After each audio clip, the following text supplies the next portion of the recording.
আজকে আমরা একটি ছোট্ট সমস্যার সমাধান দেখব। সেটা হচ্ছে আমাদের অনেকেরই Next.js সেট আপ করার পরে সেই Next.js প্রজেক্টের মধ্যে হচ্ছে HTML ট্যাগ অটো কমপ্লিট হয় না।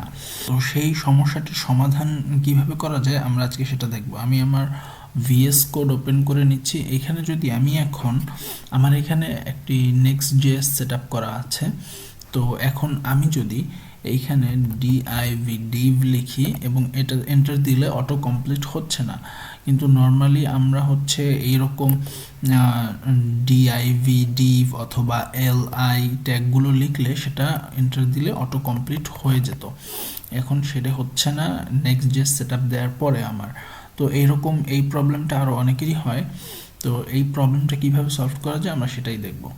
এখান থেকে আমি সেটিংসে চলে যাব।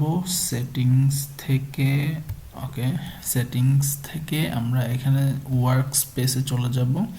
ওয়ার্ক স্পেসের মধ্যে আমরা চলে যাব হচ্ছে এক্সটেনশনস থেকে ইমিটে ক্লিক করব এবং এইখানে ইনক্লুড ল্যাঙ্গুয়েজের এইখানে আমাদের অ্যাড আইটেম করার সুযোগ আছে। সো আমি অ্যাড আইটেমে ক্লিক করছি। অ্যাড আইটেমে ক্লিক করার পরে নর্মালি এখানে আমি কে হিসেবে দিয়ে দিচ্ছি জাভাস্ক্রিপ্ট এবং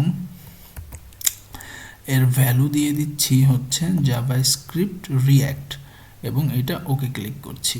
তাহলে আমার এইখানে এই ইনক্লুড ল্যাঙ্গুয়েজের ভিতরে জাভাস্ক্রিপ্ট এবং জাভাস্ক্রিপ্ট রিয়্যাক্ট ভ্যালু হিসেবে অ্যাড হয়ে গেছে। তো এইটা অ্যাড করার পরে আমি জাস্ট এই ফাইলটা সেভ করে দিলাম। এখন যদি আমি এইখান থেকে div লিখি এবং এন্টার ক্লিক করি তাহলে আমার ফুল ট্যাগটি চলে আসছে।